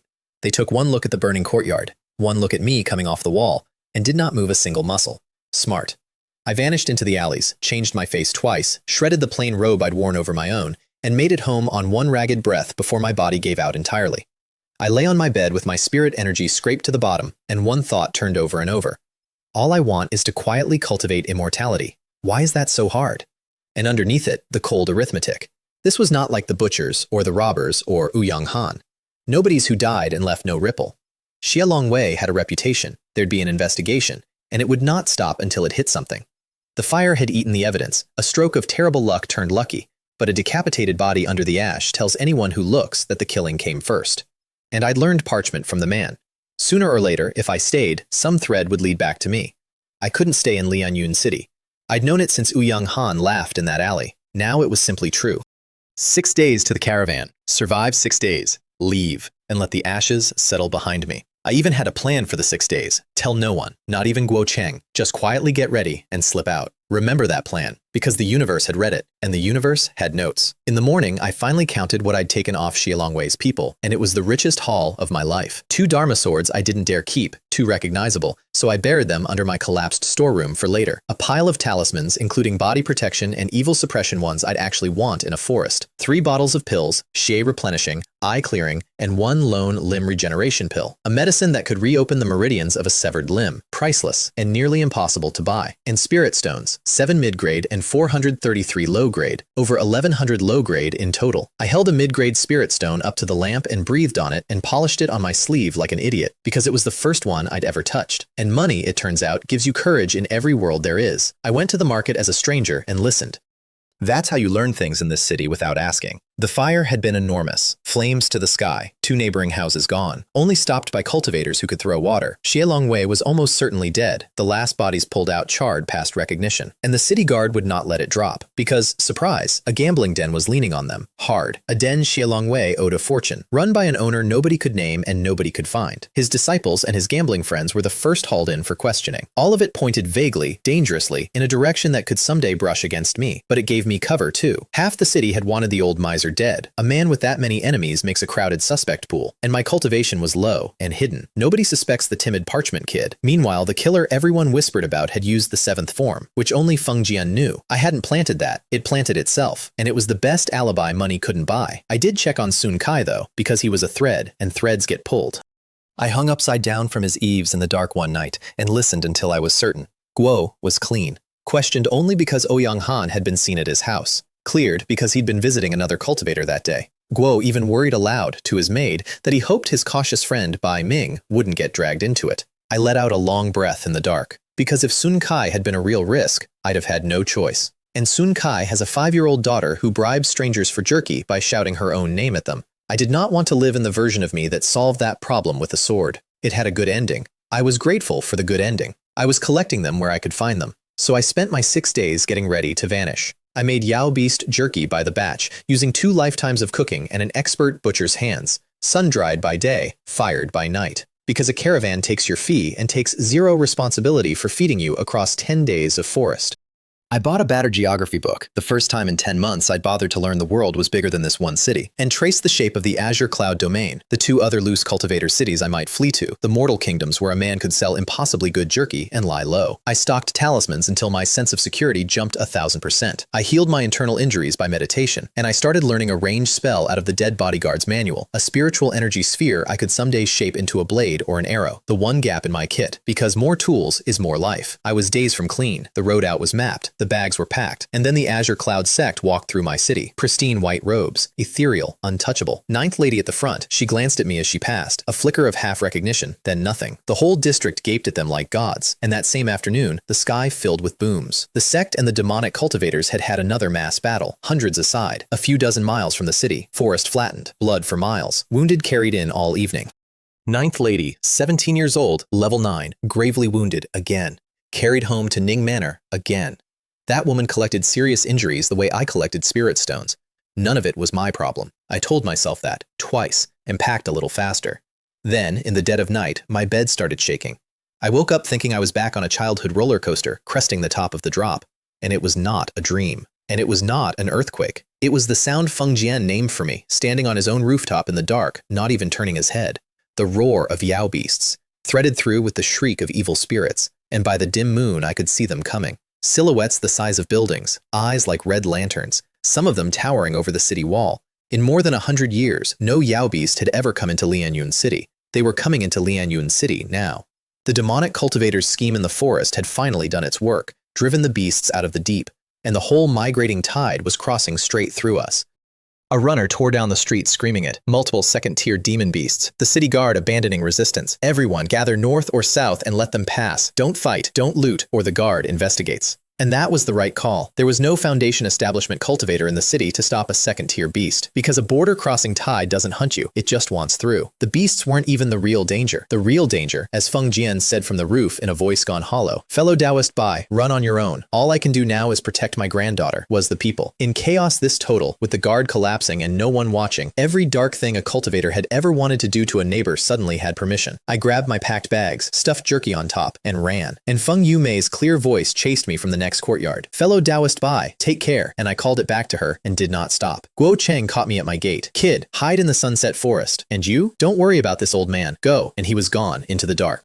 So I ran west first to outrun the tide crossing from the east, then north for the forest, past sobbing, past cultivators robbing and killing their own neighbors in the confusion, past one man who caught up to me with a smile, offering to safeguard my money for me, and got cut down mid-sentence by a different opportunist before he even reached me. That was the city that night. That was why I'd always wanted out. I made it to the sunset forest, and to the small hidden cave I'd noticed weeks ago while testing my swords, narrow-mouthed, solid, screened by brush, and blessedly empty. I blocked the entrance with weeds and branches, left a gap to watch through, and finally let my heart slow a few degrees. I never imagined that cave would matter. It saved my life. I stayed in it 2 full days while the ground trembled and dust sifted from the entrance. Because the beasts pass in a night, but the people stay feral for longer. Yao beasts aren't scary. People are scary. When I finally came out on the 3rd dawn and made my way back, the closer I got, the worse it was. The tall, proud city wall was rubble, bloodstains and enormous beast tracks everywhere. Cultivator corpses bleeding out in the bushes, uncollected. And at the gate, 2 men still chasing and killing each other over a bag, each begging me to help against the other. I couldn't tell truth from lie and didn't try. I stepped aside and let them settle it, watched one murder the other for a bulging sack, and then turn that same gentle smile on me. Guo came at me with his sword. I gave him the 8th form and a stream of sword chi through the chest, and picked up his overstuffed pack and walked into the city without bothering to clean up the body. There were corpses every few steps. No one alive cared about one more. The West District, the clean, magnificent, guarded West District I'd walked out of half a year ago, was rubble and crooked walls and numb servants picking through the wreckage of families that no longer mattered. I picked my way home through streets full of potholes and bodies, nerves stretched tight, and I passed Guo Cheng's place first. His courtyard wall had collapsed, and on the door hung a fresh notice in a few blunt strokes. "The master is not dead. Any fellow Taoist who breaks in to loot, I will kill his entire family. Signed, Guo Cheng." My lips twitched pretty hard at that. Then I got to my own house and they twitched harder. Half of it had fallen down. Storeroom, gone. Parchment room, gone. One wall of the kitchen collapsed. The spirit rice and Yao beast meat looted. And I wanted on the record that they took my rice bowl. My giant rice bowl. Left the heavy iron pot. Took the bowl. You animals. I have no idea why the bowl is the thing that wounded me, but it was. I hung a torn robe on my broken wall and copied Guo Cheng's notice word for word to scare off looters. "The master is not dead. Break in and I kill your whole family." Solid plan. It held up right until the old man himself came by, read it, got smug about being plagiarized, and reached the signature. Signed, Guo Cheng. I'd copied the name too. Guo stood there in front of a threat to murder entire families, published under his own name, by me, and made a face I will treasure to the end of both my lives. "You brat. You can't even change the name." Then I saw that his right sleeve was empty, fluttering. His arm was gone. "Ambushed while scavenging," he said, like it was nothing. Took the arm, and he'd torn the man's guts out and hung them on a doorstep, and nobody had dared claim the body. Guo said it with a ruthless edge, but his face had none of the edge in it. His face was just tired. The old man had aged 10 years in 3 days. All that divine spirit he used to carry drained out overnight. Because everything that looks free in this world has a price tag hidden on the back somewhere, and Guo Cheng had just found his. I rummaged in my pocket and threw him the little porcelain bottle, the limb regeneration pill, the one nearly impossible to buy thing I owned. Found it on the road. I don't need it. You do. Guo caught it, glanced at it, and said, without a heartbeat's hesitation, "Then I won't refuse. I really do need it. None of the shops are open, the scoundrels." Not one word of thanks, just complained about the shopkeepers. And that was exactly right, because in that chaos, a healing pill couldn't be measured in spirit stones. It was priceless, and it was nowhere. Thanks would have made it a debt, and the old man and I had gotten past debts a while back. In a courtyard, over wine, talking about a granddaughter he'd never met. It wouldn't grow the arm back, that takes a realm he'll never reach, but it would reopen the meridians so the loss didn't slowly poison the rest of him. A kind of second life for a limb. It was all I had. I gave it to him, and I didn't say any of the rest of it out loud. Some things you don't. The bag I'd taken off the smiling man at the gate, by the way, was the jackpot of a looter who'd had a very good disaster. A first-tier, medium-grade Dharma sword worth 12 mid-grade stones I could never have afforded. More artifacts, more robes, more pills. 6 mid-grade and 600 low-grade spirit stones. I retired my old ordinary sword on the spot. 10 months ago, I owned one pocket of junk. Now I was, by any loose cultivator's measure, a millionaire. And it had cost me nothing but the willingness to be exactly as cruel as the night around me. Lianyun City did not end. That's the thing about the world. No matter how bad the night, the morning still needs someone to move the bodies. Within days, the frenzy of looting burned itself out, because once every empty house is stripped, there's nothing left to steal. The guard chief was dead. Half the guards had joined the looters. The whole force collapsed. So the 5 great families of the West District carved up the districts to run them. My street fell to the Chen family, weakest of the 5, who marched through announcing their protection, and, in the same breath, that rent was of course still due, please pay promptly. The market reopened. Prices cratered, because after a reshuffle, everyone's holding dead men's artifacts. And Feng Jian, because of course it was Feng Jian, gathered 40 households on our street and organized us. Clean the corpses, repave the road, rebuild the walls, because a broken street invites more stones, and a clean one deters them. I got assigned to move bodies, and I plastered myself head to foot in evil warding talismans to do it, while a big cheerful teammate mocked me for dressing like I was crossing the endless forest to haul corpses one street over. I let him laugh. Those corpses had been dead 5 days at the edge of a forest, crawling with fresh evil spirits, and my talismans ran warm the whole way. I have never once regretted being the most over-prepared coward at a funeral. So here's where the first chapter of my quiet, immortal life actually landed. I came into this world as a servant, in a sour room, where the number of sleepers dropped by 1 whenever a job went wrong, and nobody said a name out loud.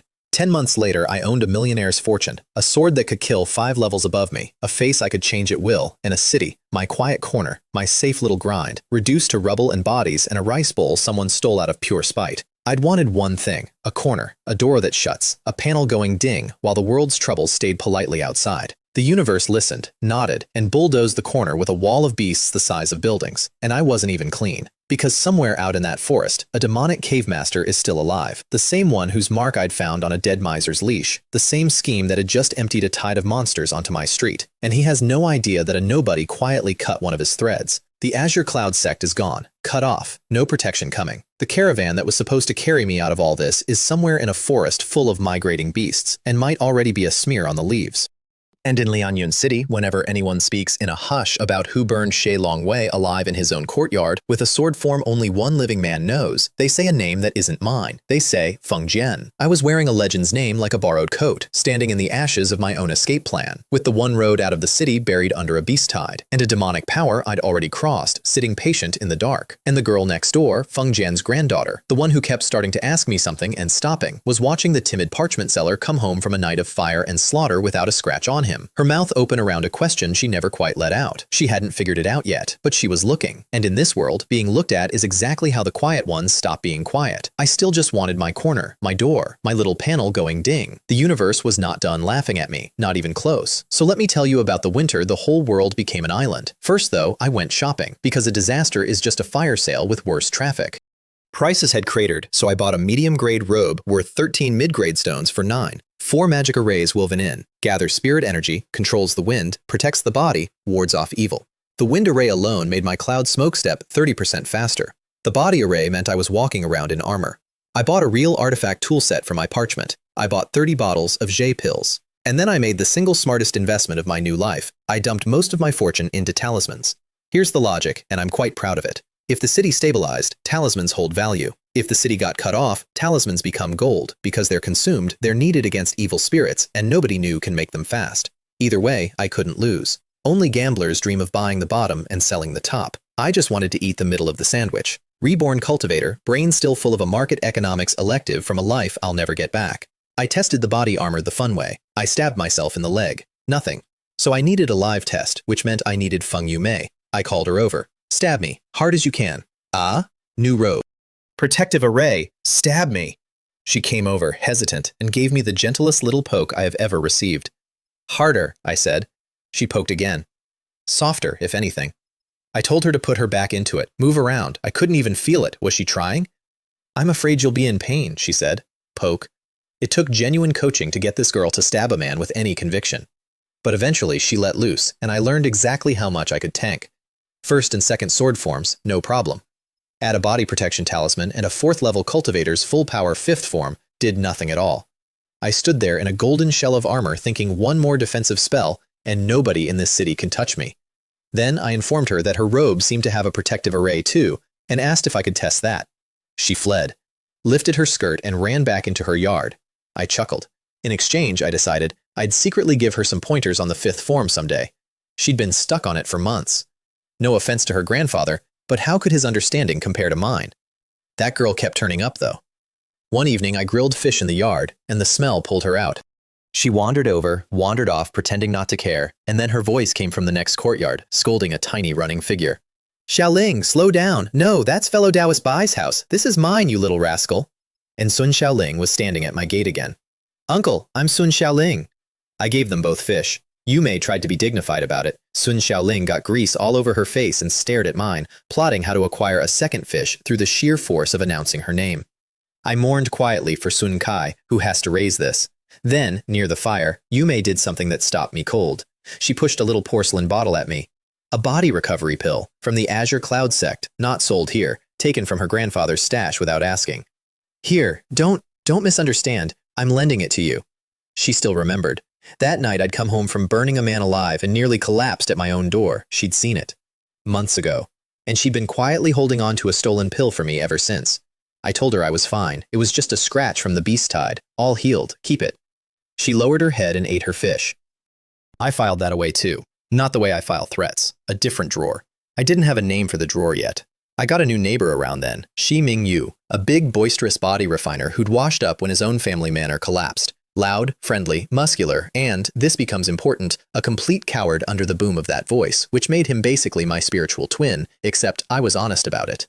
Guo gave me fresh Yao beast meat as a housewarming. I gave him Sun Xiaoling's leftover fish, diplomacy, and around then I learned a defensive spell, golden turtle armor, and the panel did something insulting. It gave me the spell almost instantly, no struggle, no bottleneck, straight to the finish. A golden tortoise shell shimmering over my whole body, thin as a cicada wing at first, thickening with every point. I put it on, took it off, put it on, took it off, like a kid with a new coat. Is it because I like staying home system? Is that why you decided I'm built for defense? I'm a homebody. Is that a crime? Xie Ming Yu, when he saw it later, told me he'd studied that same spell for 3 years and gotten it to the thickness of an orange peel. I'd blown past him in an afternoon. I did not mention this. I'm not a monster. I also did something the whole street thought was insane. I paid out of my own pocket to have my ruined house rebuilt. Everyone else was waiting for the Azure Cloud sect to come fix things for free.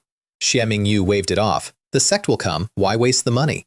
So I got a brand new house, and they got to spend deep winter huddled in dilapidated rooms watching their breath freeze, while a damp southern cold seeped into everyone's bones. Xie Ming Yu shivering in his doorway. Others have houses, I have a big head. I told him to consider it body refining. I am a supportive neighbor. Because the sect never came. That was the whole shape of that winter. No caravan, no contact. The city slowly figuring out it was alone. Talisman prices climbed 40%, my investment quietly paying off. I bought 9 months of food, sealed my door, and grinded, while the number on my panel that mattered climbed too. Realm, level 3, then further. Lifespan, 75, then 83. And somewhere in there I turned 23, the body's own birthday, in the dead of winter, a fact I only learned because the panel told me I'd aged a year. Cool, happy birthday to me. I got 1 year older and 0 levels of immortality closer, which is the human condition in any world. But before that man, the neighbors came for my rooms. Because a big house with one occupant is an offense to a street full of people freezing in broken ones. 6 of them showed up at my gate, knocking like I owed them money, and demanded I hand over 2 rooms for the winter. And when I hesitated, they reached for the one weapon that actually scares me: morality. Neighbors help neighbors. Senior Feng himself said so. Don't be stingy. People could die today. You have no choice but to agree. I want to be clear about what this was. 4 houses on the street were repaired. 3 more were fine. So many options, and they came specifically for mine, the quiet man who lived alone, who they'd decided was soft. They didn't even offer rent. They came to take, wrapped in the language of kindness, which is the oldest trick there is. And I am not a man who gambles on the hearts of 6 strangers I'd have to sleep near. Get out, I said, and I put spirit energy into it. And I swung an unsheathed longsword horizontally, a variant of the 8th form, filed down so no one who knew the sword could recognize it. 6 loose cultivators went flying several meters in a crack of thunder and landed in the snow, faces burning, no idea what had hit them. They never saw the sword move. They just saw my sleeve flutter, and then they were on the ground, reconsidering their whole read on me. Feng Zhen came out and finished it. I, Feng Zhen, am old, but I am not dead. Get off this street, first time and last. If I see you again, this street won't tolerate you. They scraped and bowed and slunk off. And I understood, watching them go, that this was the shape of everything now. That a city with no sect above it is a city where the only law is who can hurt you, and the only mercy is being too much trouble to rob, which, honestly, is a kind of freedom. Nobody bullies the man who might be a monster. I kept climbing. Realm to level 4, then the mid-stage. A ranged spell, the Spirit Smallsword, a finger of condensed energy I could throw 30 meters to punch a hole through a tree. Lifespan creeping toward 90. And I told myself I was untouchable in Lianyun City now, and I was nearly right. Then I saw Bai Kai. Guo was a Chen family cultivator, patrolling my street, and I only glanced at him, but his eyes stopped me. There was something in them. Not a bad temper, not gloom. Something manic and volcanic and wrong, coiled and waiting, like the moment before an eruption. A demonic quality. And here's what unsettled me most. If I could see it in one passing glance, then the Chen family, who lived with him every day, could see it too. And they hadn't done anything about it. Stay away from that one, I told myself. Whatever that is, do not be near it when it goes off. So of course, a few weeks later, the Chen family conscripted the whole street to rebuild the city wall. And of course, Bai Kai was the supervisor.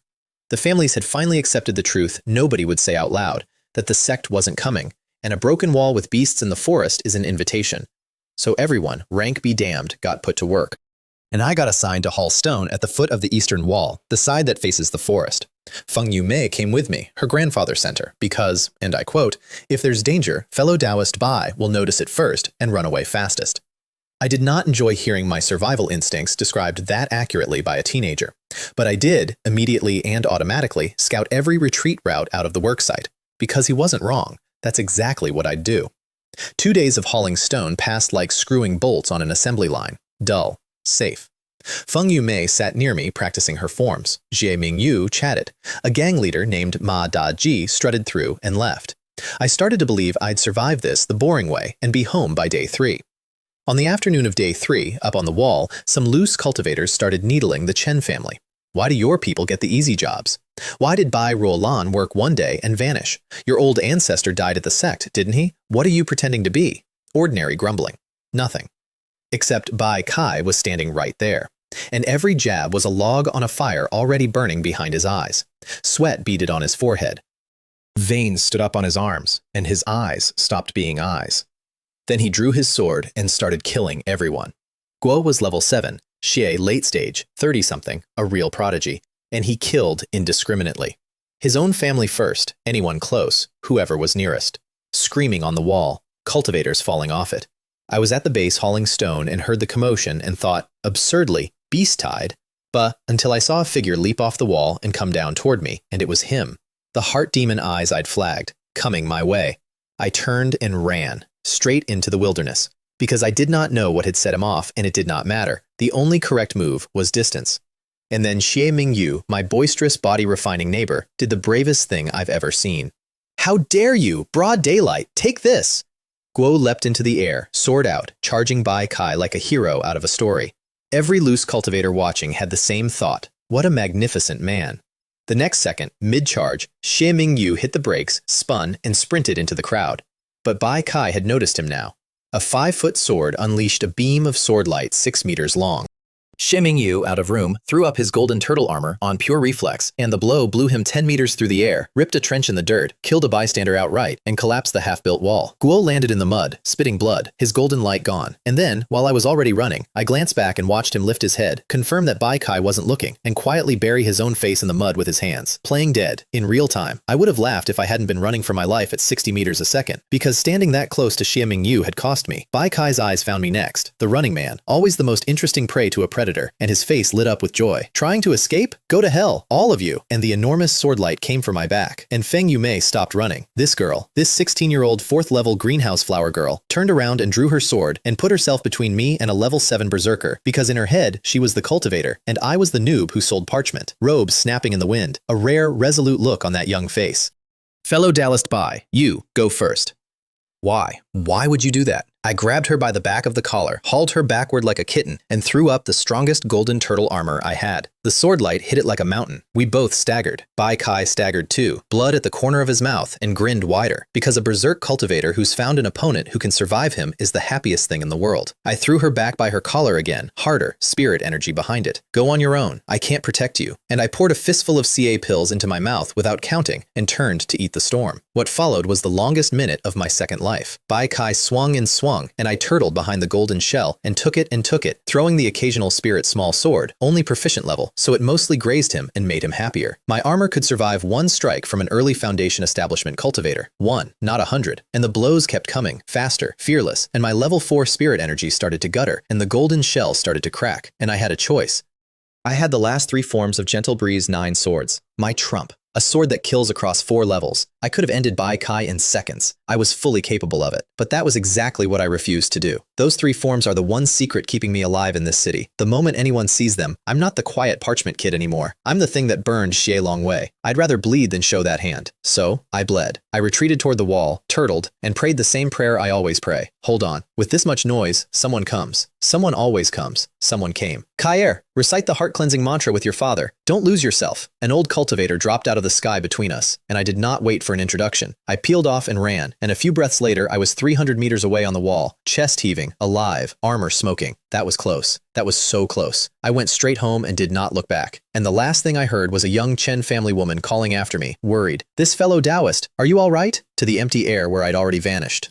Here's what that fight cost me and what it bought me. It cost me a robe, 9 mid-grade stones torn to ribbons, and I grieved it with my whole liver. It cost me the secret that I have any defense at all. Half-dead loose cultivators had watched a level 4 parchment seller tank a level 7 monster behind a golden shell. But, and this took me a night to make peace with, a defensive reputation isn't a threat. Nobody fears the turtle. They just decide the turtle's too much work to crack. In a city sliding into every man for himself, being visibly hard to kill might be the cheapest insurance I could buy. I hadn't shown a single offensive card, just that I don't die easy. And then the payoffs came knocking, and they were absurd. Feng Jian and Yumei came first to check I was alive. "You're quite the hidden dragon," the old man said, looking at me new. Guo knew golden turtle armor alone didn't explain what he'd heard. Guo let it lie. Then he noticed my torn robe, insisted on paying for it, and scolded Yumei for not thanking the man who wrecked his clothes shielding her, at which point Yumei's eyes lit up and she declared her grandfather would buy me a high-grade robe. Feng Jian nearly swallowed his own beard. We settled on 10 mid-grade stones, which more than covered it, and I, reluctantly, accepted, because someone saved you and lost a robe. The robe is a debt, and I collect debts settled. Then the Chen family patriarch came, in person, to thank me. Because, and I hadn't even thought about it this way, by holding Bai Kai without killing him, I'd done them a miracle. I'd stopped the massacre from getting worse and preserved a key son. Guo apologized. He compensated the victims' families, and he pushed a bag of silver at me. Then 30 mid-grade spirit stones. Then 10 bottles of Shea pills and 10 of body refining pills. Then he offered me a position. Guest elder, light duties, name your salary. Because a young man who tanks a level 7 is a very, very useful meat shield. I declined, cleanly. I don't join factions. I don't get tangled in family karma. And I took every stone and pill, because taking the payment closes the account. After this, they owe me nothing, and I owe them nothing. And we go back to being strangers, which is the only relationship I want with anyone that rich and that complicated.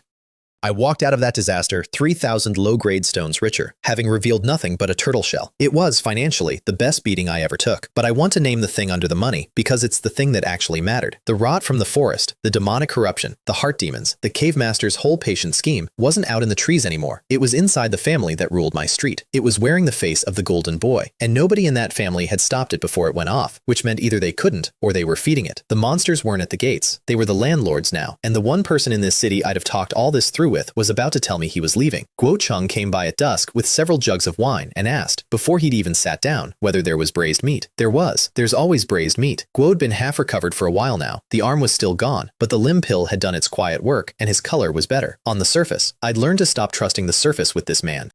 I'd also, by then, finally learned to draw a talisman, which is a whole small comedy I'll compress because it rhymes. I couldn't crack it from books, so I found a talisman seller in the market and bought 2 hours of lessons on the spot, cash up front, no names, we never met, a clean transaction with none of the Xie Wei poison, because I'd learned exactly what happens when you learn a valuable skill from a man with something to hide. This teacher was generous and exhausted, and after 2 hours of my relentless questions, he told me he'd have to take a whole bottle of medicine to recover. But I walked home able to draw a cleansing talisman, and the panel finally showed a third number line, and I was happy. Anyway, the wine. Guo Cheng bit into a piece of my spicy jerky, and his whole face detonated. What is this? Ah, it's so spicy. Ugh. Guo threw it down, declared it garbage, nowhere near the braised meat. Ate the braised meat. Then, a minute later, glanced at the jerky, couldn't resist, took another bite. Hiss. Ha, not as good as braised. Another bite. Hiss. My people don't know how to enjoy food, is all I'll say. Then he asked if I had heard anything about the Azure Cloud sect, and when I said only that we couldn't reach it, he shook his head and told me the thing almost nobody in the city knew yet. The families had sent a second team. 13 people, all late stage. Most died on the road, but a few reached the foot of the sect's mountain, and what they sent back, in the few words a message talisman can carry, was this: the Azure Cloud sect is closed. Not closed to us, closed, empty. The direct jurisdiction lands where no loose cultivator was ever allowed. No one stopped them walking straight through. The mountain gate, overgrown. The protective array still up but cracked. No one behind it. Spirit energy a fraction of what it was. The sect had been gutted in the war with the demonic cultivators. Its high cultivators dead, its spirit vein wounded, and its survivors had picked up their entire core and migrated away, abandoning 3 satellite cities without a word of warning. Lianyun City had no backer. It never would again. It was, from this moment forward, an island, forever. I sat there letting that settle, and Guo Cheng, half lying in his chair, eyes narrowed at the dark horizon, said it without turning to look at me. Old man, I'm leaving Lianyun City. Leaving? Where? Guo thought about it for a while. Go home. And I understood. Home meant the mortal world. Home meant giving up the path. Home meant the son who was 6 years old when he left, and the granddaughter he'd never met, in the city that fell into chaos decades ago and swallowed the road back. The spirit I'd worried about that drunk night in his yard hadn't come back after all. It had left the day his arm did. I told him it was impossible. 2 family teams of late-stage cultivators had been shredded trying to cross that forest. How would he, one old man with 1 arm, make it? And he laughed and told me he wasn't stupid. The old beast hunters had banded together, 30-odd of them, plenty of them late stage, taking a longer northern route, river then northeast, 700 miles to Immortal City, the safest bad option they had. I asked the odds. What are the chances? If 6 or 7 of the 30 get out, he said cheerfully, we'll call it a success. 6 or 7. Out of 30. Guo was betting his life on a coin that lands wrong more often than right, and he was smiling about it. I told him to wait. The families valued their lives. They'd find a way. There was safety in staying. And he cut me off. Gentle. I'm not waiting anymore. You young people wait all you want. What's an old man with these bones waiting for? All alone. We're a pack of people with nothing but leftover grudges, taking one last risk before we die. Is that so bad? Guo drank. Besides, you said it yourself. Maybe they never expected me to come back an immortal. Maybe my son just wants to see his father. Maybe my granddaughter just wants to see the useless old grandfather she's never met. Guo kept my own words. From that night, Guo carried them around for months like the granddaughter's letter, and now he was walking into a forest full of monsters to find out if they were true. I didn't argue anymore. Some things a person has already decided, in a place you can't reach, and the only thing left to do is help them pack. I told him to take the last of the braised meat and the jerky for the road. Spicy? It has to be spicy. Guo left 3 days later, in the dark before dawn, a big pack on his back. Guo clattered a few swords onto the ground at my feet. Forgot to sell these, they'll just get me robbed, you keep them. Which was a lie, and we both knew it. Because a man who plans a 700-mile escape for a month does not forget to sell 3 good swords. They were a gift. They were always going to be a gift. Guo patted the pack. I'm off, and he turned west. Old man, I called after him, grinning, because if I hadn't grinned, I'd have done something worse. Live well. I'm still waiting for you to come back and marry me your granddaughter. Guo stumbled, almost went down. That brat, he thought. I could see him think it, taking advantage of me right to the end. And he shrugged the pack higher on his shoulder, 10 kilograms of spicy jerky riding on his back, and disappeared into the dark that hadn't turned to morning yet. I stood in my courtyard. Next door, Feng Jian quietly went back inside his own house. He'd come out to watch too. I closed my gate. Of everyone in Lianyun City, Guo Cheng was the closest thing I had to a friend. The one man I didn't guard my words around, the one who called me kid and kicked me in the backside and drank my wine and complained about my cooking while eating all of it. And now he was gone. Into a forest that eats 30 men to spit out 6, chasing a family that might not know his face. Another familiar name, gone from an emptying city. I didn't sleep. I lit a lamp and tried to draw talismans and couldn't hold the brush steady. So I did the only thing that has ever settled me. I went back to work. And Guo Cheng, even leaving, taught me one last lesson. Because part of settling his estate was selling the swords he'd forgotten. And that meant going to market. And the market was lying. Prices had bounced. Artifacts, robes, all creeping back up. And the whole market was buzzing the same rumor. The families had contacted the Azure Cloud sect. Everything's going back to normal. Buy now, before it's expensive again. Which made no sense, because Guo Cheng had just told me the sect was a corpse. So I did what I always do. I looked closer. And I spotted a stallkeeper who'd changed his face, but couldn't change his eyes or his tells. Supervisor Kai.